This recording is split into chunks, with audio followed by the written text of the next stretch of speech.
Oke, kita ngobrol santai dulu ya, agar kamu semakin mantap dalam personal branding. Pernah nggak sih kamu mengalami kejadian di mana kamu menganggap orang lain yang baru saja kamu temui dengan anggapan bahwa, wah, orang ini kayaknya cuek nih. Wah, orang ini galak nih.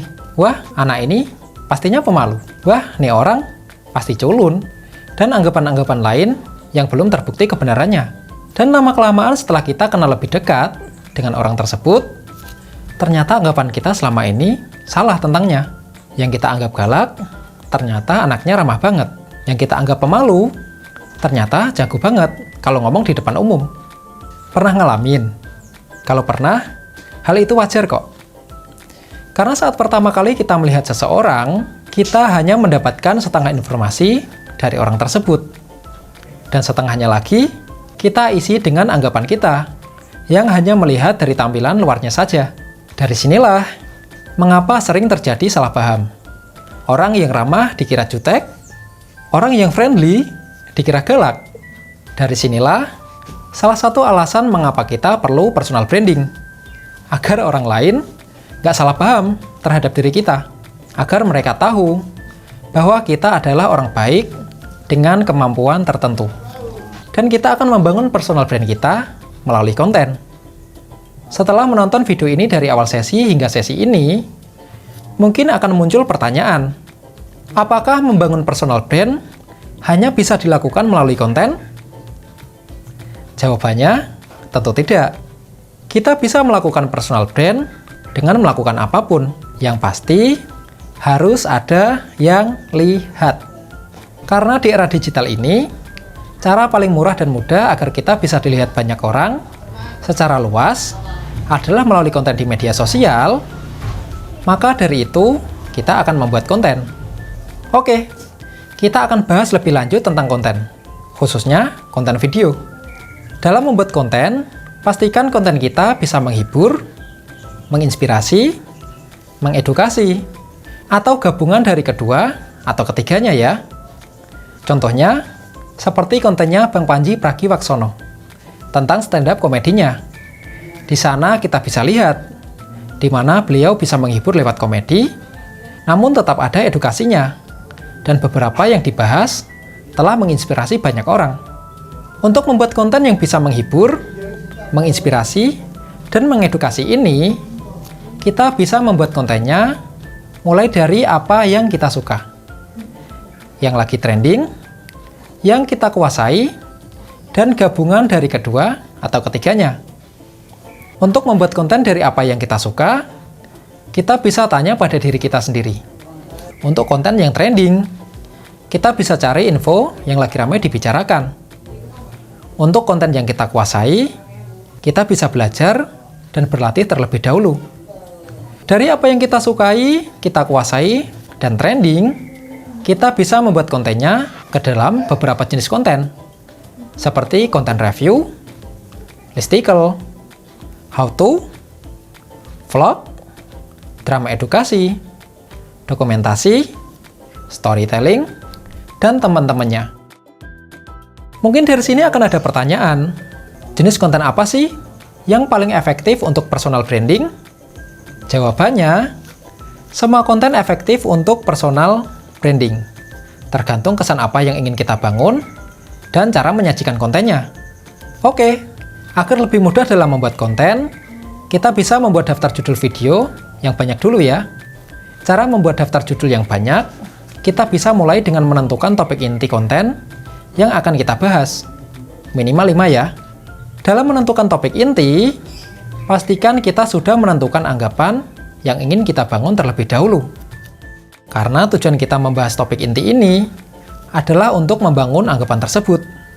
Misal di sini kita ingin membangun anggapan bahwa kita adalah orang yang ahli di bidang kesehatan dan kecantikan.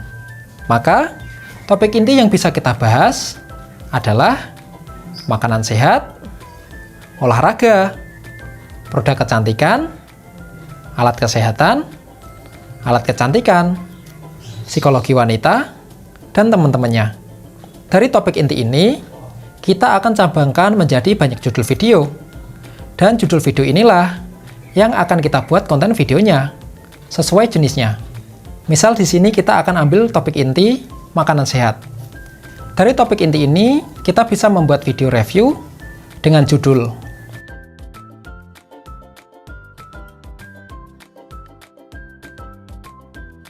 video listicle dengan judul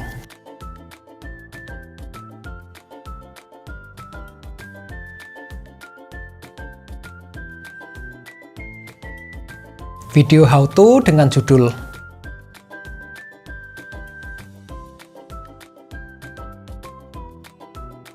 vlog dengan judul video drama edukasi dengan judul dokumentasi dengan judul video storytelling dengan judul. Gimana? Dari satu topik ini aja, kita sudah bisa membuat sekitar 70-an video. Itu baru satu ya. Kalau 5 gimana? Dengan jumlah video segitu, cukup nggak sih untuk memperbesar peluang kita mendapatkan apa yang kita inginkan? Mungkin dari sini kamu akan berpikir, itu kan baru judul. Lantas, untuk cara membuat kontennya, gimana?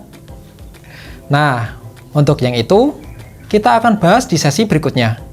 Dan jika dalam proses membuat konten, kamu mengalami buntu dalam menentukan ide pembuatan video, kamu bisa mencari inspirasi dengan memperbanyak nonton konten yang serupa dengan konten yang akan kamu buat, dan lakukan ATM.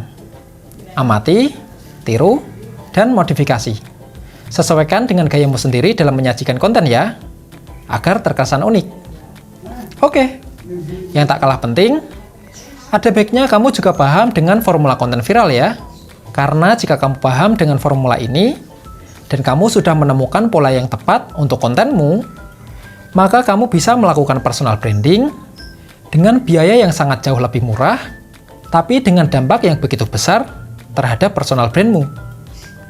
Perlu dipahami, konten kita bisa viral jika bisa membuat target branding merasa bangga saat men-share konten kita.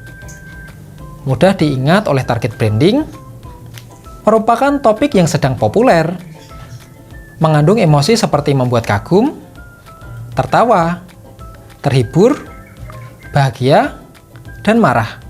Mudah dipraktekkan dan merupakan sebuah cerita. Akan lebih maksimal lagi jika kita bisa memadukan 6 hal ini. Pahami betul-betul formula konten viral ini ya. Dan yang terakhir sebelum kita masuk ke sesi berikutnya, sejak awal sesi, selalu disinggung bahwa kita akan membangun anggapan bahwa kita adalah seseorang yang ahli di bidang tertentu. Tak bisa dipungkiri, kita tidak mungkin langsung bisa menjadi ahli dalam bidang apapun. Dan kunci agar kita bisa menjadi ahli adalah dengan belajar dan terus berlatih. Itu pun juga berlaku dalam pembuatan konten untuk personal branding. Kamu tidak mungkin langsung bisa membuat konten yang bagus. Tapi jika kamu mau terus belajar dan berlatih, selang berjalannya waktu, kualitas konten kamu juga akan meningkat. Kamu yang sebelumnya merasa membuat konten adalah merupakan hal yang sulit, lama-lama juga akan terasa mudah. Ya itulah mengapa bahwa kita akan bisa karena terbiasa. Kita akan bisa karena terbiasa. Dan kita akan bisa karena terbiasa.